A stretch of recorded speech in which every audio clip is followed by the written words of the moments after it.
Kearifan lokal.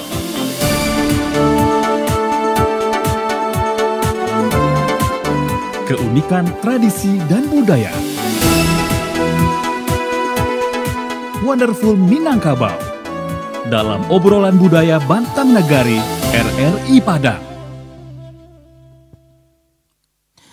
Assalamualaikum warahmatullahi wabarakatuh, sahabat budaya dan pemirsa RRI Net dimanapun Anda berada. Senang sekali kali ini kami kembali hadir menjumpai Anda dalam obrolan budaya RRI Padang. Dan pada kesempatan kali ini pemirsa, kami akan mengangkat perbincangan untuk menggali sebuah kata pusako di Minangkabau atau kata pusaka Minangkabau yang sudah sangat populer, ya, tidak hanya di dalam ranah Minangkabau sendiri, tapi sudah sampai ke luar Minangkabau pun orang pasti tahu dengan kata pusako ini. Kata pusako itu berbunyi alam tak kambang jadi guru. Pemirsa, Anda bayangkan ketika alam yang terbentang itu dikaji untuk diambil pelajaran, diambil pedoman menjadi guru dalam kehidupan, tentu bukanlah sebuah perbincangan yang ringan, ya. Tapi kita akan coba secara sederhana menggali alam tak kambang jadi guru ini untuk bisa kita ambil hikmahnya dan kita jadikan pedoman dalam kehidupan kita dalam obrolan budaya RRI Padang kali ini. Nah, untuk mencoba menggali dan menginterpretasi alam tak kambang jadi guru ini, sudah kami undang dua narasumber yang kompeten dalam budaya Minangkabau ini, yaitu pertama ada Bapak Dr. Saiful Yazan Tuanku Mangkudun. Beliau adalah pemangku adat yang berasal dari suku Koto Nagari Kurai Bukit Tinggi. Assalamualaikum warahmatullahi wabarakatuh, Mak Tuanku. Waalaikumsalam warahmatullahi wabarakatuh. Yes. Sehat, Mak, ya? Alhamdulillah. Alhamdulillah. Dan di samping beliau juga kami undang seorang pengamat dan budayawan Minangkabau yang keseharian di lingkungan budayawan Minangkabau dikenal dengan nama Mak Kari. Assalamualaikum, Mak Kari. Waalaikumsalam warahmatullahi wabarakatuh. Aduh, makin muda aja, Mak, ya. Malu karisia ke jadi daun. Iya. Mulai lantai kambang, Mak, ya. Baik, sahabat budaya dan pemirsa RRI Net dimanapun Anda berada, kita langsung saja masuk ke perbincangan kita kali ini. Dalam topik ini, alam tak kambang jadi guru, filosofi berpikir orang Minangkabau. Nah, sahabat budaya dan pemirsa, seperti yang saya antarkan tadi, ya, filosofi atau kata pusaka alam tak kambang jadi guru sesungguhnya merupakan sebuah kata pusaka utama dan bisa jadi mungkin dikatakan sebagai dasar berpikir, dasar hidup, dasar berbuat orang Minangkabau. Dan kalau boleh kita sandingkan barangkali ini sejajar dengan adat bahasa di syarak bahasa di kitabullah, kalau boleh kita katakan demikian. Tetapi dalam versi yang berbeda barangkali demikian.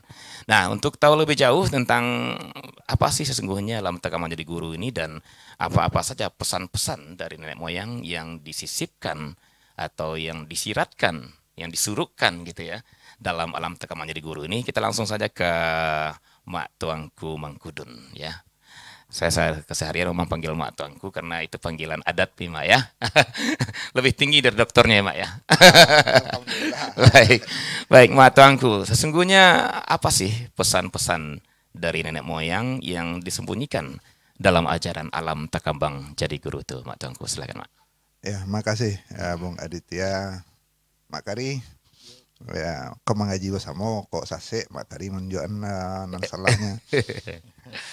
Asal kata pusako itu adalah dalam sebuah talibun, Bung Adit. Talibun bunyinya begini. Panakia pisau sirawi, ambiak galah batang lintah buang, salodang buek kanyiru. Nan satitiak jadikan lawi, nan sakapa jadikan gunung, alam tak kambang jadi guru.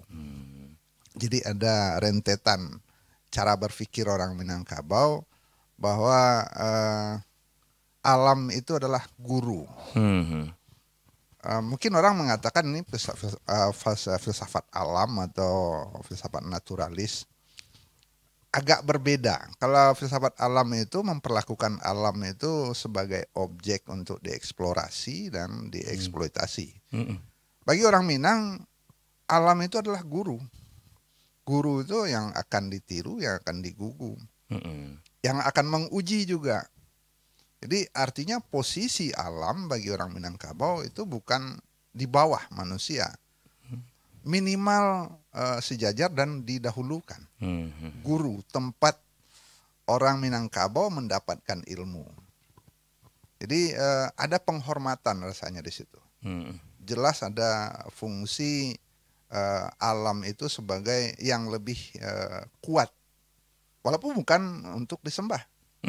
Beda dengan katakanlah beberapa suku bangsa lain yang memperlakukan alam itu sebagai Tuhan, memperdewakan alam atau menyembah alam, menyembah tumbuhan atau mendewakan hewan. Tidak.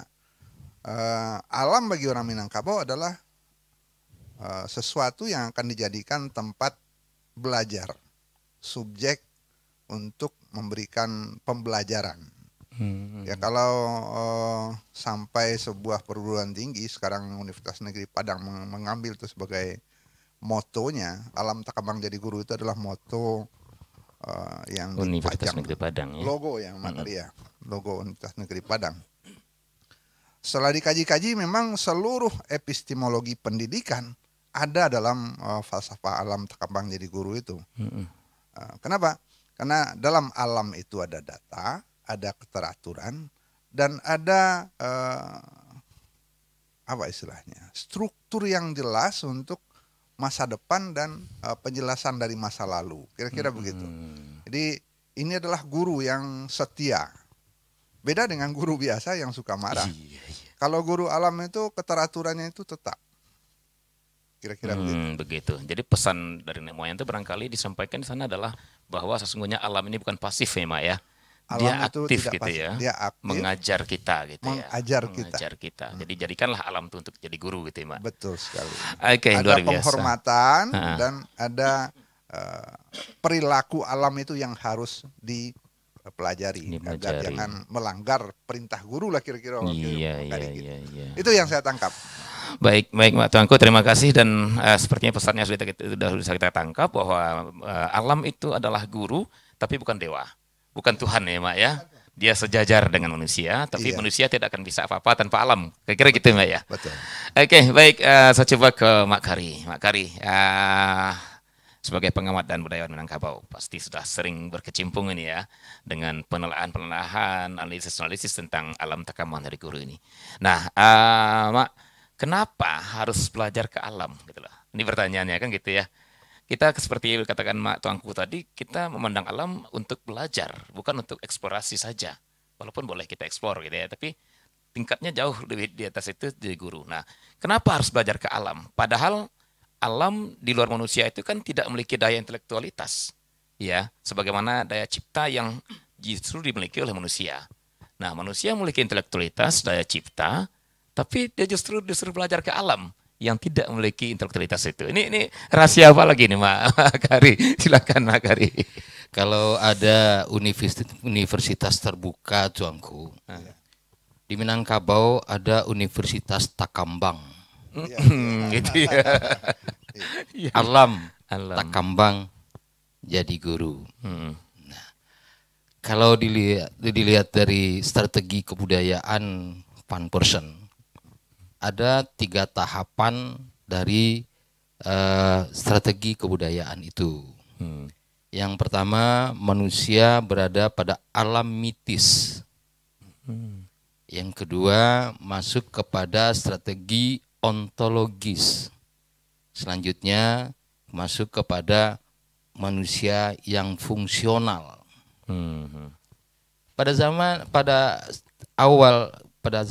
Pada kondisi mitis itu, manusia itu menyatu dengan alamnya.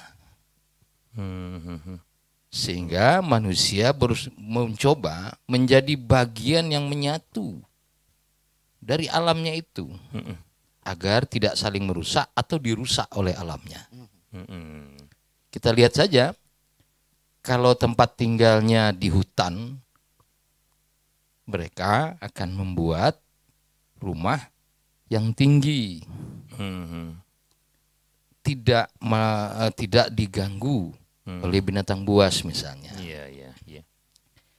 Atau di daerah-daerah lain di Kutub atau di Jayapura, mereka semuanya melihat alam, dia menjadi bagian dari alam itu, atau alam itu menjadi sahabat bagian dari diri mereka. Dalam karya-karya seni pada alam mitis itu, karya-karya kuno itu selalu saja menghadirkan representasi alam di dalam karyanya, misalnya karya lukis. Dalam karya lukis yang kuno itu, antara dia membuat gambar batang kayu, lalu di batang kayu ada buaya, ada kepala harimau, ada manusia dan yang lain-lain. Jadi pada alam itu, di mana lingkungan itu menjadi bagian. Contoh yang paling sederhana, kalau kita dulu dia jadi anak kos ya, anak kos, kamar yang bau, berserakan, tidak teratur dan segala macam, itu menjadi bagian yang biasa dan kita nyaman di dalamnya. Iya, iya, iya, iya. Tetapi ketika kita mulai melihat ke kamar kawan yang lebih rapi, itu adalah pada tahapan ontologis. Dia mulai melihat perbandingan. Perbandingan ya. Oke. Lalu dia ambil yang baik, lalu dia pulang lagi ke kamarnya, dia coba membenahi kamarnya. Itulah tahapan fungsional. Maka seluruh kebudayaan itu selalu pada tahapan itu menurut Van Persen. Nah, artinya apa? Alam, kita bicara alam, maka yang tidak pernah berubah di alam itu adalah perubahan itu sendiri ya. Kalau alam itu fana, maka manusia juga bagian dari alam. Jangan memisahkan antara benda di luar manusia dengan manusia itu. Makanya tadi, kenapa manusia belajar kepada alam yang benda mati? Itu pemahaman yang menurut saya kurang pas. Iya. Karena alam itu juga hidup. Manusia juga alam. Iya, iya. Selain alam, yang tidak alam itu, yang alam itu fana. Yang tidak alam itu baka. Wah, ini lain. Ini di atas levelnya Mak ya. Iya, gitu kan? Berarti kalau kita Baik. adalah fana, Iya, artinya kita berubah, ya. maka kita alam. Ya. Kalau dirujuk kepada para ahli, ada kosmologi itu punya 3 bagian. Satu namanya makrokosmos. Ya. Yang kedua namanya mikrokosmos. Yang ketiga adalah metakosmos. Makrokosmos itu adalah alam yang terlihat tapi di luar manusia. Oke. Ya. Kalau mikrokosmos, alam yang terbentuk dalam diri manusia. Diri manusia. Di situ jelas sekali bahwa manusia bukan terpisah dengan alam. Bagian dari alam. Iya, malah manusia inilah sentralnya alam. Yang ketiga adalah metakosmos, di mana ada makhluk yang tidak terlihat, tapi bagian dari alam. Iya, iya. Ketika agama masuk dinamakan alam gaib dia. Waktu sebelumnya itu namanya metakosmos. Baik. Nah, sebelum agama-agama samawi ini hadir, maka sudah ada namanya agama-agama, kepercayaan-kepercayaan yang menyembah batang kayu, benda-benda besar dan yang lain-lain. Artinya itulah alam metakosmos. Oke. Jadi pertama saya mau tegaskan, jangan pisahkan alam dengan manusianya. Manusia. Jangan dipandang manusia ini adalah pelaku di alam. Manusia adalah makhluk sebagai khalifah menjaga alam ini. Baik, Mak. Jadi sepertinya kenapa kita harus belajar ke alam? Saya melihat di sini ada 2 ya, Mak ya. Ada manusia punya intelektualitas diberikan dan alam punya sumber intelektualitas gitulah kira-kira ya, Mak, untuk digali gitu ya, Mak Kari ya. Sehingga nanti jadilah bagian saling-saling mendukung keduanya gitu Mak ya, untuk mengembangkan dirinya. Bagi saya sedikit berbeda. manusia itu diberi akal pikiran Aha. untuk mengelola alam. Mengelola alam, ya itu dia. Jadi dengan intelektualitasnya Iya. disuruh dia mengelola alam, disuruh dia mempelajari alam gitu ya, Mak ya. Dia belajar mau tidak mau belajar, Ah. maka alam itu akan mengajarinya. Wah, luar biasa ya. Mau tidak mau. Iya, iya, Nah, iya.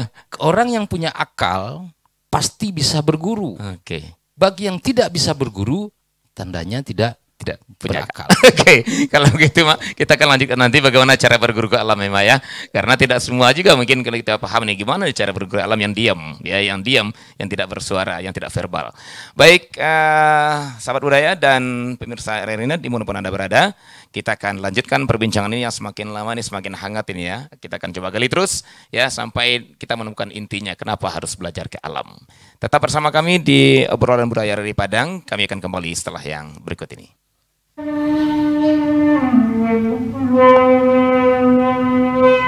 Di balun sabalun kuku di kambang saleba alam, alam tak kambang jadi guru, bumi jalani ado di dalam. Tuah cilaku nan taluki, dicaliak jomato batin, diambiak kauji paham, sinan kesayah maknanya. Maka bakatolah orang bijak, agaran buah tutuanya, ado ampe suruh ampe tagahnya. Nan pertama, iduilah baumpunawa, jandi contoh sipai kibaro. Dan kedua, tiru baringin tengah padang, jauhkan nidui mbak yambang. Dan ketiga, simakkan anau dalarimbo, pantangkan jadi bio-bio. Dan keempat, jadilah ibarat paku, usah sarumang jebindalu.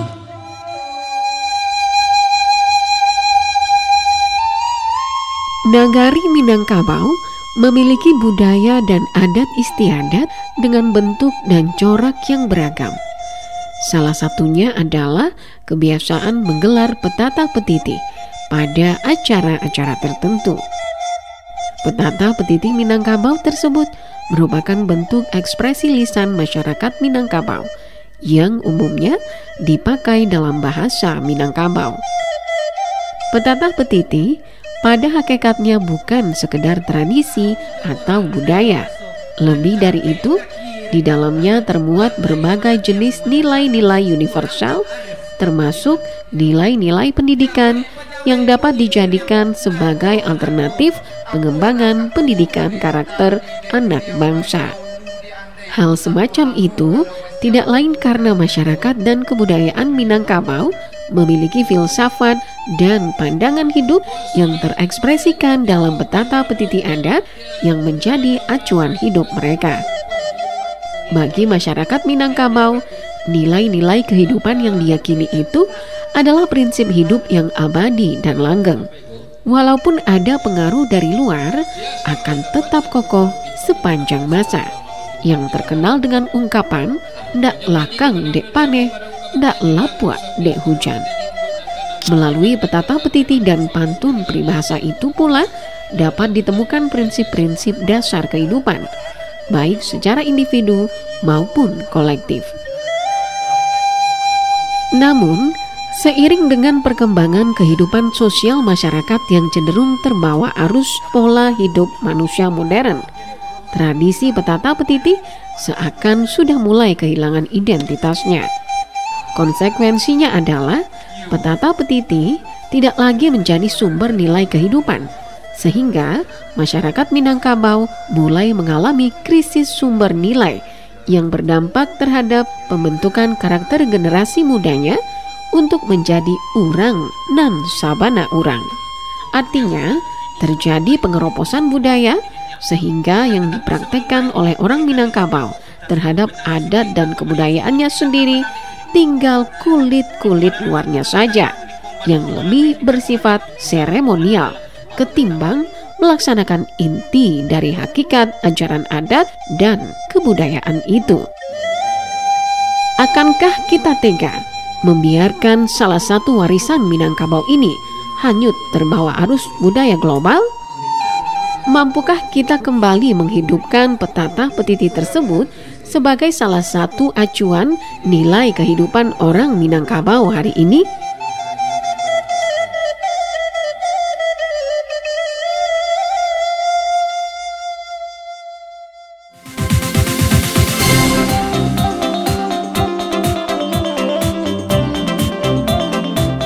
kearifan lokal.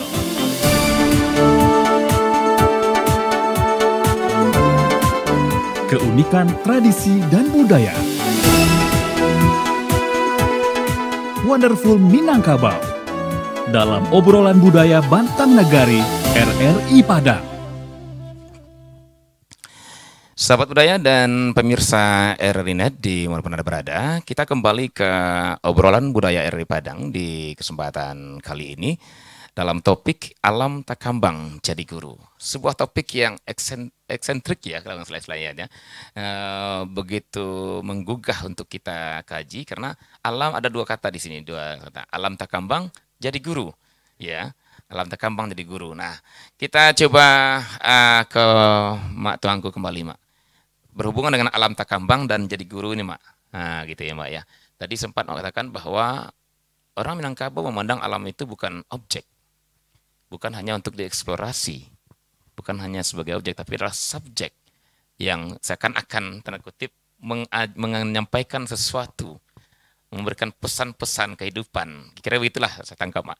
Nah, apakah demikian atau seperti apa sebenarnya lebih luas alam itu sebagai subjek, Mak, sehingga dijadikan bisa jadi guru gitu, Mak? Silakan. Iya, saya pikir ada yang perlu saya kutip dari Mak Kari tadi bahwa manusia juga alam. Iya. Dan yang paling fundamental dari alam itu adalah perubahan.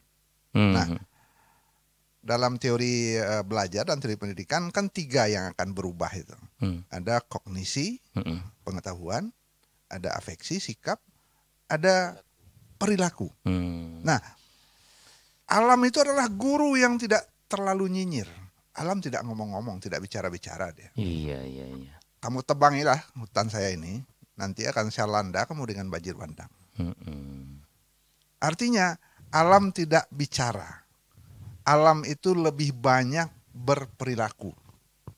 Maka sebagai guru yang paling efektif itu adalah guru yang memberikan teladan dimanapun begitu. Maka guru alam itu kalau diikuti perilakunya, dipelajari perilakunya, sangat jelas pembelajaran yang diberikan alam. Dialah guru yang paling efektif.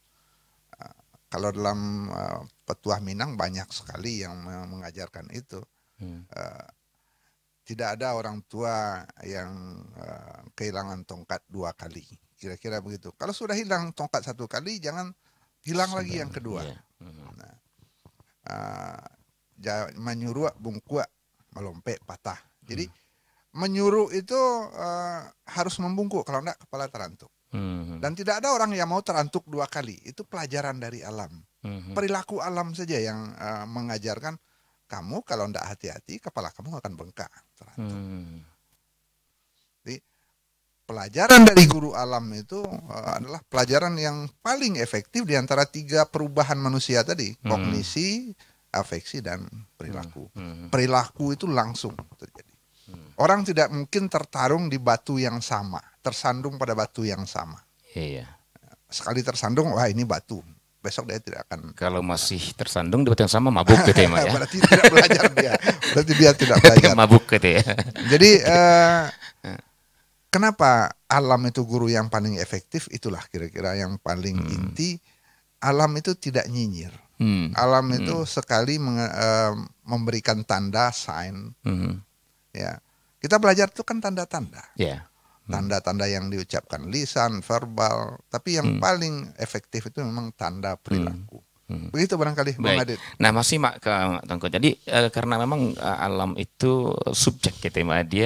Dia yang berperilaku. Berperilaku, dia mengajarkan, dia memberikan pesan tanda-tandanya. Nah, kalau kita coba lihat, Mak, hari ini kan konsep belajar itu lebih kepada membaca, ya, mendengar, ya, kemudian menganalisis dari bacaan dan yang didengar. Nah, kembali kita belajar ke alam, Mak, gitu ya.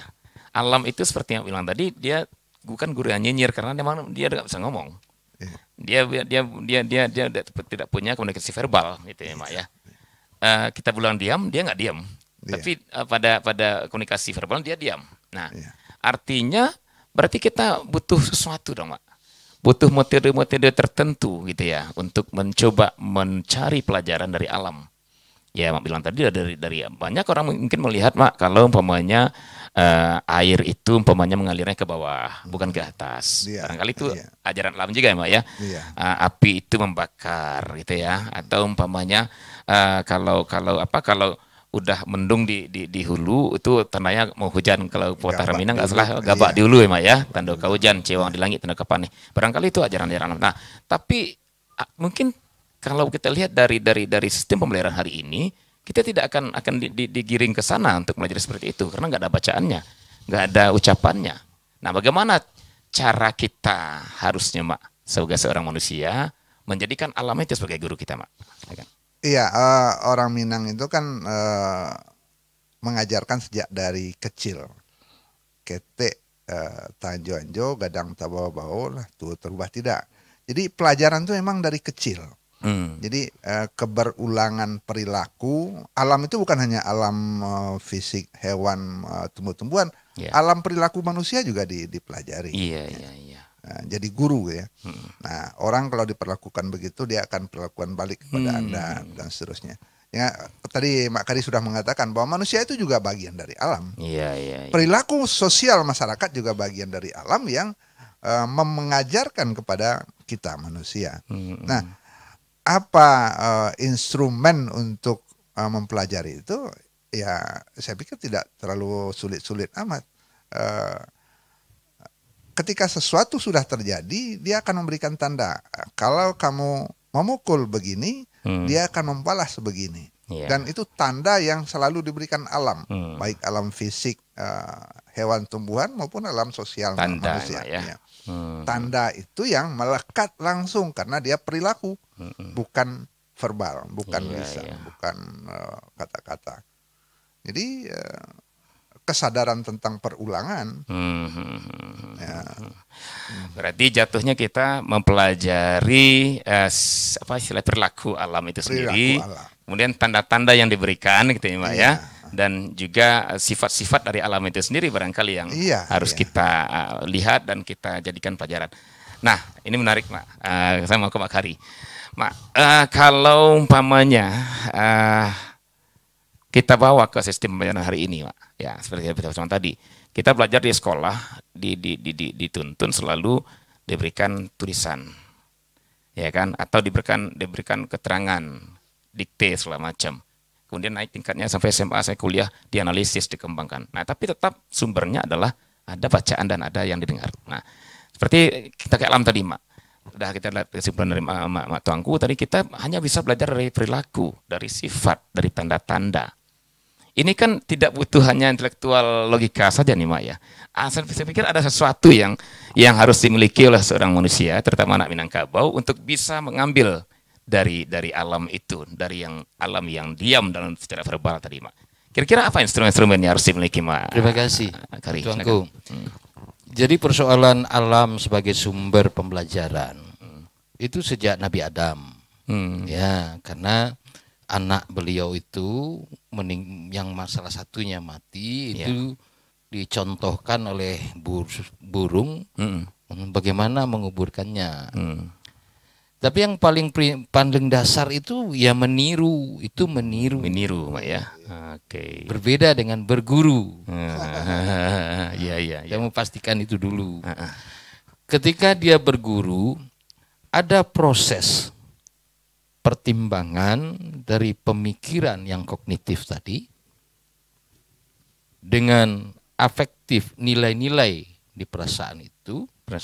Ya, nilai-nilai yang ada di dalam mikrokosmos manusia itu ada pertimbangan, akhirnya mereka memutuskan untuk memilih sesuatu tindakan atau keputusan yang terbaik. Itulah fungsi akal, memilih yang baik dan yang terbaik dari yang baik. Walaupun pada akhirnya kita harus memilih yang buruk, tapi dari yang terburuk. Karena dunia ini tidak hitam putih. Kadang-kadang kondisi abu-abu harus kita putuskan. Itu alam juga nih, Mbak ya. Alam itu. Nah, dan alam pemikiran yang berubah itu tadi. Tadi contohkan kalau guru memberikan sekarang memberikan modul-modul ya. Ya betul. Lalu kadang-kadang pakai online. Kalaupun sekali-sekali ada dia bisa berdiri di depan kelas, tetapi dia dibatasi oleh harus sekian kredit dalam 1 hari, 1 minggu, itu persyaratan. Artinya jam. Jam. Ya, kalau kondisinya terbatas begitu, mereka tidak bisa menjadi guru yang sesungguhnya. Tapi hanya bisa sebagai komunikator yang menyampaikan informasi-informasi. Oke. Pembelajaran cuman ya, Mak ya. Kalau guru menurut saya ditiru dan digugu. Ya. Tapi komunikator yang menyampaikan informasi, tidak ada guru pun bisa. Buktinya kita lakukan itu lewat online.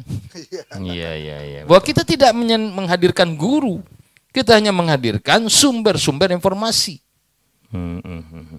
Komunikator itu bisa saja orang individu, namanya guru. Tapi bisa juga media massa dan yang lain-lain. Itu sumber-sumber informasi. Walaupun saya yakin guru-guru itu mempunyai modal untuk menjadi guru yang sebenarnya.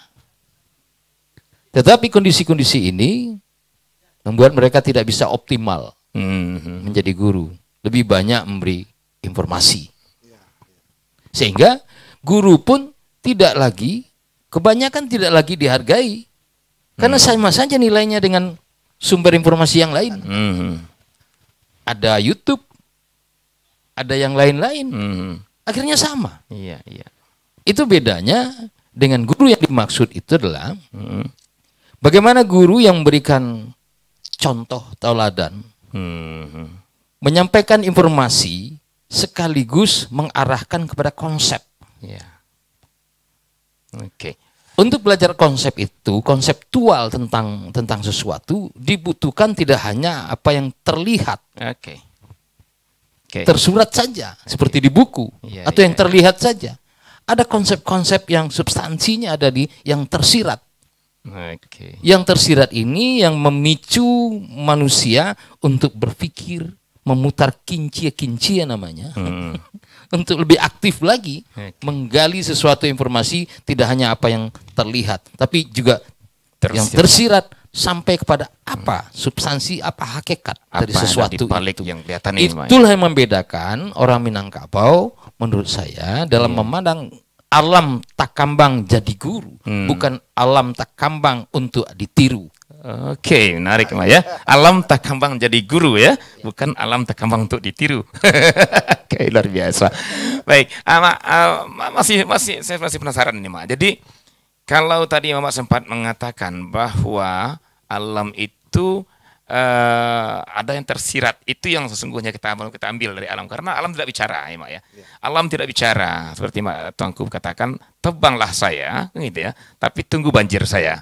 Bicara alam seperti itu sepertinya. Artinya di balik yang hari ini yang tersirat ya Mak ya. Kemudian juga apa istilahnya, rambahlah hutan saya gitu ya. Tunggu longsor saya kan gitu ya Mak ya. Itu kira-kira ada yang tersirat. Sekarang yang ingin saya tahu Mak ini, ketika umpamanya yang komunikasi pembelajaran verbal hari ini Mak, ada tulisan, ada keterangan, kemudian analisis, mungkin hanya butuh logika, kemudian butuh pendengaran yang baik dan kemudian analisis. Tapi ketika ini tersirat, saya pikir setinggi apapun logika orang Mak, kalau dia tidak punya sesuatu, susah juga Mak cari tersirat nih Mak. Ini kira-kira ada nggak ya satu instrumen yang dimiliki oleh orang Minangkabau dari dulu diwariskan sampai sekarang ini yang harus ada, dan itu sekarang udah agak pudar Mak. Apa itu Mak yang menurut Mak? Iya, dari Minangkabau setiap kata itu bermakna. Setiap kalimat ada maksudnya. Itu Tuanku.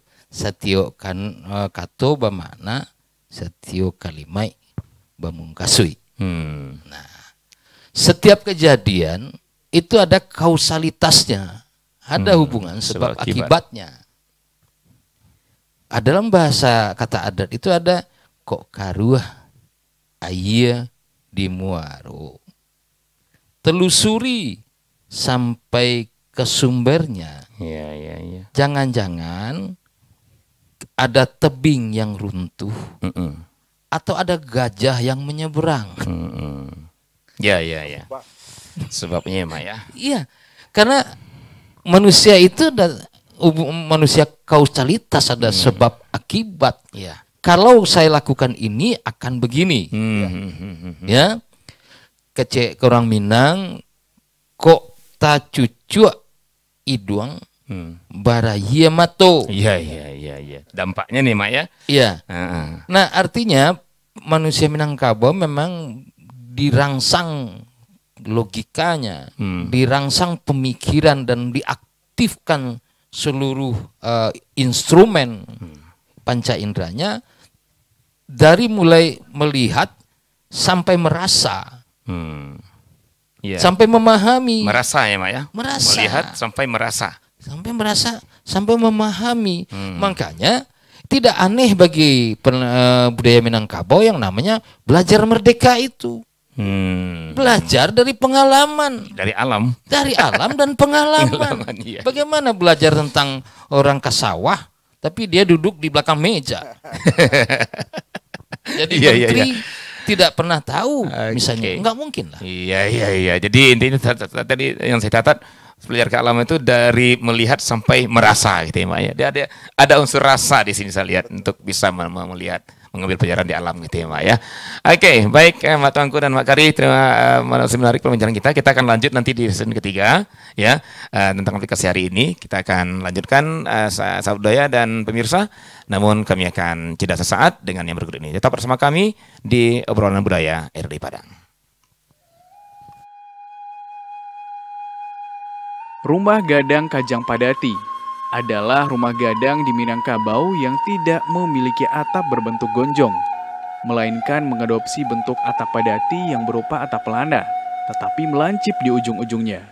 Rumah gadang ini dapat ditemukan di Padang, khususnya di daerah Kuranji, Pauh, dan Kota Tangah. Pada masa Kesultanan Aceh pada tahun 1607, ketika Aceh yang dipimpin oleh Sultan Iskandar Muda menguasai pesisir barat, Aceh bertindak sebagai pemonopoli perdagangan dan ikut campur dalam hal adat kebudayaan, termasuk peraturan yang mengharuskan rumah gadang dibangun dengan memadukan pengaruh Aceh dengan Minangkabau. Rumah gadang Kajang Padati berbeda dengan rumah gadang yang biasanya bergonjong. Meski atapnya melengkung, tetapi tidak ada bagian yang lancip seperti tanduk kerbau. Di bagian halaman depan, dekat tangga terdapat bangunan seperti kolam yang disebut sebagai kulah. Secara filosofi, keberadaan kulah yang dulu berisi air yang dipergunakan untuk mencuci kaki sebelum masuk rumah adalah sebagai pelambang penyuci jiwa dan pembersihan diri. Di bagian depan rumah ada sebuah ruang terbuka yang disebut serambi. Antara serambi dan ruang tengah dihubungkan oleh pintu yang merupakan pintu utama bangunan rumah. Ruangan ini dulunya digunakan sebagai tempat kumpul dan bermusyawarah. Pada bagian lantai yang tepat berada di depan pintu, terlihat adanya bagian lantai yang memiliki celah memanjang, yang berfungsi sebagai tempat mengalirkan air ke tanah ketika memandikan jenazah anggota keluarga di atas rumah. Dari ruang tengah menuju ke ruangan dalam atau ruang keluarga, memiliki atap yang tinggi sehingga kesan luas begitu terasa. Ruangan ini memiliki beberapa ruangan yang masih digunakan sebagai bilik atau kamar. Rumah gadang Kajang Padati merupakan salah satu warisan budaya bangsa Indonesia yang saat ini keberadaannya hampir punah dan kalah pamor dengan rumah gadang Bagonjong di wilayah Dare. Pada masa sekarang ini, masyarakat Kota Padang sudah jarang membangun rumah gadang Kajang Padati sebagai tempat tinggalnya dan cenderung membangun rumah yang lebih modern. Kondisi demikian berakibat pada semakin sedikitnya rumah gadang Kajang Padati dari segi jumlah di Kota Padang. Apabila tidak ada lagi pembangunan kembali dan upaya untuk pelestariannya, dikhawatirkan suatu waktu nanti, rumah gadang Kajang Padati sebagai kekayaan kesanah budaya masyarakat Minangkabau di Kota Padang tidak ditemukan lagi atau hilang dari peredaran, Padahal keberadaan rumah tersebut dengan sendirinya merefleksikan kehidupan sosial budaya masyarakat pendukungnya.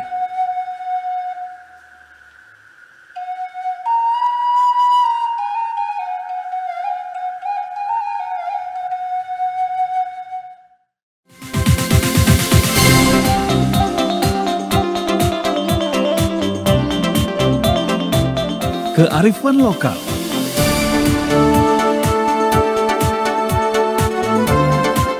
Keunikan tradisi dan budaya.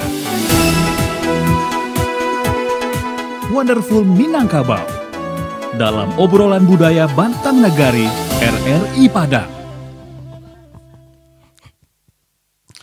Sahabat budaya dan pemirsa RRI Net di dimanapun Anda berada, kita sampai di sesi akhir obrolan budaya RRI Padang malam hari ini dalam sebuah topik alam takambang jadi guru, filosofi berpikir orang Minangkabau. Baik, Mak Tuanku, saya mau ke Mak lagi, Mak. Iya. Jadi dari tadi kita sudah mencoba mengurai, Mak, bagaimana posisi alam yang sebagai subjek tadi, yang dalam diam dia mengajar, yang dengan perilakunya dia memberitahukan, ya tidak seperti sekarang, Mak, ya, yang dengan penjelasan verbal, dengan tulisan-tulisan yang disampaikan, di sana orang belajar. Nah, saya melihat ada apakah masih relevan nggak, Mak, ya, alam takambang jadi guru itu kita adopsi hari ini, katakan dalam sistem pendidikan kita. Karena sistem belajarnya berbeda, saya lihat. Sampai Mak Kari tadi juga bilang harus ada sebuah titik rasa di dalam. Kan gitu ya, Mak, ya. Kita tidak akan sampai kepada yang tersirat, apalagi tersuruh ya, Mak, ya. Kalau hanya mengandalkan pemikiran, kalau tidak ada rasa. Nah, sementara apakah dengan sistem pendidikan hari ini, sistem pendidikan rasa itu, alam takambang dari guru itu masih relevan atau enggak, kira-kira, Mak? Iya, kesimpulan relevan itu kita serahkan kepada pendengar RRI nanti. Tapi kita punya banyak temuan dalam diskusi tadi. Terakhir Mak Kari mengatakan guru itu bukan hanya ditiru, dia juga harus dikritisi. Nah, ketika kita melihat alam, katakanlah hewan, hewan itu kan alam. Apa yang dilakukan hewan tidak semua harus ditiru. Maka ada yang harus dikritisi. Oh, ini hewan melakukan ini di depan kita di tengah keramaian, dia tidak punya rasa. Rasa itu banyak yang harus dielaborasi lagi. Rasa malu, sopan santun. Itu manusia yang punya. Hewan tidak punya. Nah, dan untuk membangkitkan rasa, untuk mengembangkan rasa, itu tidak bisa dengan kognisi, tidak bisa dengan pengetahuan. Ya, kalau sekadar pengetahuan, mungkin suatu saat dunia ini akan diajar oleh robot saja.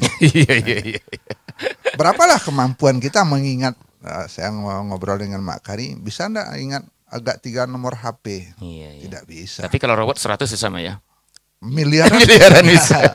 Artinya kalau untuk pengetahuan, kognisi, robot lebih hebat nanti. Ciptaan manusia bisa lebih hebat daripada manusia. Tapi kalau untuk membangkitkan rasa, mengembangkan rasa, termasuk rasa malu, sopan santun, rasa perhatian sama manusia, dan seluruh rasa kemanusiaan itu tidak mungkin diajarkan oleh robot. Tidak mungkin diajarkan secara verbal. Harus ada pembelajaran dengan contoh. Dan alam mengajarkan itu. Maka di Minang itu ada istilahnya, tahu di rantiang kamalantiang. Nah, tahu di dahan kamaimpo. Artinya apa? Rasa tentang sesuatu yang akan terjadi kalau dia berhadapan dengan sesuatu. Itu bukan pengetahuan pikiran, tapi pengetahuan yang dikembangkan dalam rasa. Yang kira-kira begitu. Yang akan melenting itu apa? Yang akan menghimpit itu apa nanti? Nah, rasa itu saya pikir hanya bisa dengan pendidikan alam Minangkabau yang membawa falsafah raso di bawah naya, pariso di bawah tur. Apa yang akan terjadi diperiksa, tapi juga dirasakan. Apa yang akan berakibat nanti kepada kita sebagai orang yang belajar. Dan itu salah satu instrumen barangkali untuk bisa masuk ke alam takabang jadi guru tadi, Mak ya. Iya. Mengambil pelajaran dari alam dengan rasa tadi, Mak ya, disampaikan. Rasa itu hanya bisa dikembangkan dengan pembelajaran. Nah, Mamak sendiri kan juga akademisi nih, Mak ya, yang sering berhadapan dengan pembelajaran. Kira-kira Mamak merasa apa enggak melihat nggak fungsi rasa dalam pendidikan itu seberapa signifikan sesungguhnya untuk pembentukan manusia itu, Mak? Iya, begini. Saya jujur saja ini. Dalam sebuah kelas ada 40 mahasiswa saya. Ketika akan memberikan nilai akhir, itu kalau secara matematis mungkin separuhnya akan gagal. Iya. Tapi saya ingat firman Tuhan bahwa yang akan masuk surga itu bukan karena amalnya kok, karena kasih sayang Tuhan.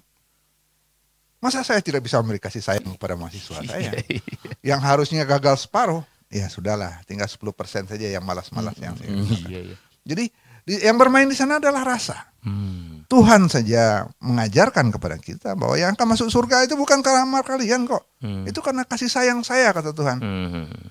Saya juga mengatakan dalam hati kepada mahasiswa yang meluluskan itu bukan kerajinan dan intelektual Anda, tapi karena kasih sayang saya sebagai yang mengajar. Artinya di situ rasa bermain. Mungkin begitu, Mak Karim. Artinya kepekaan di sana ya, Mak. Iya. Nah, ada anak-anak saya yang tiap hari duduk di depan rajin, tapi daya tangkapnya memang tidak maksimal. Kalau dihitung secara kognisi nilainya ya gagal. 2 tahun 3 tahun dia kuliah dia akan gagal terus. Di sana bermain rasa. Begitu, Bung Adit. Baik, terima kasih, Mak Tuanku dan Mak Kari. Menarik, Mak, ketika kita sudah sampai tingkat rasa ini, Mak. Ini apa? Ranahnya Mak Kari nih, bermain di rasa ini. Silakan, Mak Kari. Saya melihat, Mak, ternyata gimana ya pendidikan ataupun pengajaran nanti ketika rasa ini sudah dicabut, tidak lagi dipakai gitu ya. Dan Minangkabau barangkali dengan alam tekaunik gurunya menuntun kita untuk kembali bermain dengan rasa ya, Mak ya. Iya, gimana? Rasa menjadi instrumen penting, tandem dari pikiran. Tandem dari pikiran ya. Makanya raso dibuat naik, raso dibuat turun. Artinya ketika pikiran tidak ada, rasa tidak ada, yang pikiran fatal ya, Mak ya. Maka kalah kita sama komputer. Oke. Kalau kita lebih mengandalkan robot ciptaan manusia untuk kita belajar, berarti kita sudah merendahkan harkat martabat manusia sebagai ciptaan Allah. Karena untuk belajar ilmu pengetahuan tidak perlu rasa. Ilmu pengetahuan cukup tidak perlu rasa. Logika. Tetap. Apalagi itu bapaknya ilmu pengetahuan ilmiah itu namanya Agus Comte. Dia sesuatu ilmiah itu adalah sesuatu yang terlihat, bisa dipelajari, bisa diteliti dan diteliti ulang. Itulah ilmiah. Bahkan lebih jauh dikatakan, kalau nanti ilmiah ini sudah menjadi umum, maka tidak akan dipercaya lagi sesuatu yang tidak nyata, termasuklah Tuhan. Oke, nah itu barat. Agus Comte, kebanyakan kita mahasiswa-mahasiswa, para doktor dan segala macam peneliti meneliti budaya Minangkabau dengan epistemologi rujukan barat. Nggak nyambung dia. Karena nggak ada rasa. Karena tidak memahami bahwa konteks membaca Minangkabau itu tidak hanya yang terlihat, tetapi ada yang tersirat, ada yang tersurup di situ. Iya. Dan itu hanya bisa capai dengan rasa. Melakukan sebuah proses menaikkan rasa, menurunkan pikiran di situ. Baik. Nah, alam sekarang memang berubah. Teknologi yang berkembang juga alam. Maka kita harus berguru. Betul. Ekonomi tidak lagi 5.0 tapi 4.0 sudah mencapai ke 5.0 dan segala macamnya itu. Maka orang Minang yang memiliki alam ini, alam takambang jadi guru ini harus banyak-banyak belajar. Tahu di rantiang nang kamancucua. Iya. Tahu di dahan kamaimpo. Tahu di batu nang kamanaruang. Jangan orang Minang seperti ondong ayi ondong dada. Kailia orang kailia lawa. Kamu dia orang, kamu dia lawak. Galak orang, galak lawak. Padahal negalaan orang. Padahal negalaan orang, awak. Oke, baik Mak Kari. Jadi sudah sampai kita di di akhir perbincangan sepertinya memang sudah dapat tidak hanya butuh logika ya, tidak hanya butuh pengetahuan, tapi juga butuh rasa ya. Mengaktifkan rasa ya, Mak ya, agar lebih peka lagi ya. Iya, saya lengkapi sedikit. Jadi menurut alur itu hukum. Iya. Aturan agama, aturan negara, aturan budaya, namanya alur. Menurut alur dan patut. Patut ini adalah pertimbangan antara pikiran dan rasa. Menurut alur jo patut, patut dan mungkin. Mungkin ini adalah konteks, kondisi, situasi dan waktu. Harus arif di situ. Jangan hanya menjalankan aturan tanpa menimbang kepatutan, apalagi tidak mempedulikan lingkungan. Oke. Baik, terima kasih Mak Kari dan Mak Tuanku dengan paparannya, ya jabarannya sepertinya sudah sampai kita di titik temunya. Dan kalau saya menarik seperti ini aja, bahwa alam itu ya memancing kita untuk memperkuat logika, tapi juga untuk memperdalam rasa, untuk mencari yang dibalik yang terlihat tadi, Mak ya. Ya, akhirnya orang Minang harus kuat logikanya dan juga harus mantap rasanya. Akan jadi apalah kita jadi orang Minangkabau ketika logikanya maju, rasanya hilang gitu. Okay. Ya, logikanya maju, rasanya kuat. Keyakinan tebal. Oke. Baik, untuk menutup perbincangan ini dan sekaligus closing kita, kami minta closing statement barangkali 1 menit dari Mak Tuanku dan Mak Kari. Silakan Mak Tuanku dulu. Iya, falsafah alam takambang jadi guru itu adalah mungkin satu-satunya yang menyatakan demikian di dunia. Kita memberlakukan guru itu lebih terhormat. Bukan untuk dieksploitasi, tapi juga memperlakukan dengan kritis. Bukan untuk ditiru saja. Ada yang harus dikritisi. Kemudian kesadaran tentang alam yang mungkin akan mengajar dan menghajar, situ bermain rasa dan pikiran. Begitu. Baik, silakan Pak Kari. Ada contoh dari ayam sebagai bagian dari alam. Ayam kampung telurnya kecil tapi mahal. Kenapa? Dia sebelum bertelur dia berkotek-kotek, beritahu orang, oh saya mau bertelur. Setelah bertelur pun dia berkotek juga memberitahu. Seperti orang mau produksi, orang Minang ini pakailah itu dalam ekonomi. Kalau memproduksi sesuatu, promosikan, lalu sampaikan dan bikin testimoni-testimoni. Beda dengan telurnya bebek. Dia tidak bisa berkotek karena suaranya nggak bagus. Telurnya besar tapi murah. Yang paling parah itu telur ayam ras. Sudahlah bertelur, tidak tanggung jawab untuk mengerami.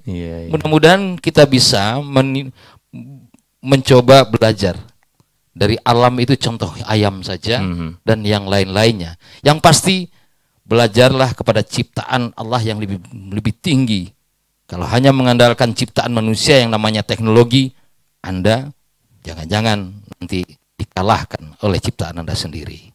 Oke, luar biasa, pesan menyentuh sekali. Jangan sampai kita dikalahkan oleh ciptaan kita sendiri, Mak ya. Memang luar biasa juga. Komputer kita ciptakan, tapi sekarang kita tergantung komputer, Mak ya. Oke. Baik, sahabat budaya dan pemirsa RNN dimanapun Anda berada. Nah, dengan closing statement tadi, maka sampai di sini acara obrolan budaya kita pada kali ini. Dan terima kasih atas dengarnya dan juga terima kasih atas kebersamaan Anda. Dan sampai jumpa di obrolan budaya berikutnya. Saya Hatu Arman bersama Mak Tuanku, Dr. Saiful Yazan Tuanku Mengkudun, dan Mak Kari. Mohon pamit dari ruang dengar Anda. Terima kasih. Assalamualaikum warahmatullahi wabarakatuh. Waalaikumsalam warahmatullahi wabarakatuh.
jadi kenangan tak terlupakan.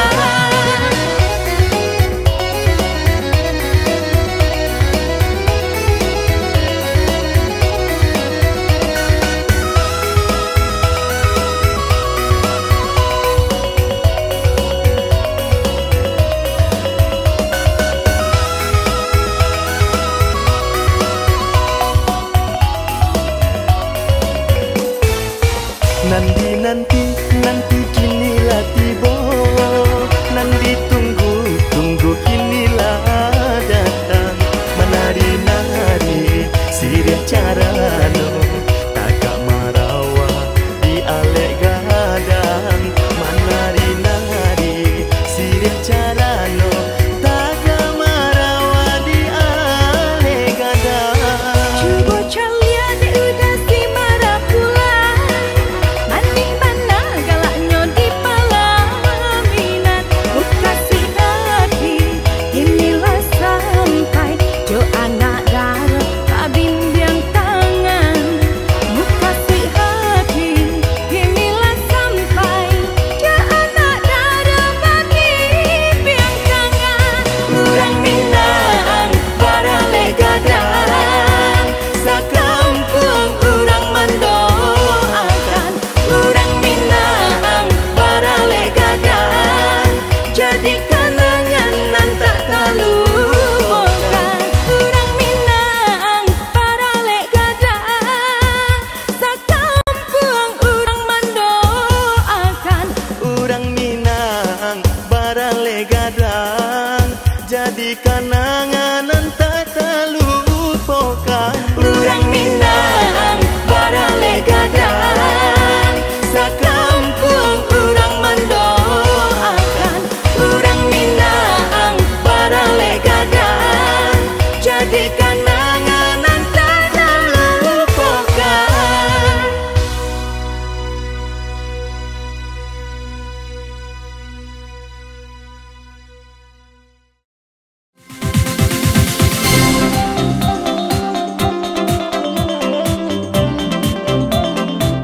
Kearifan lokal.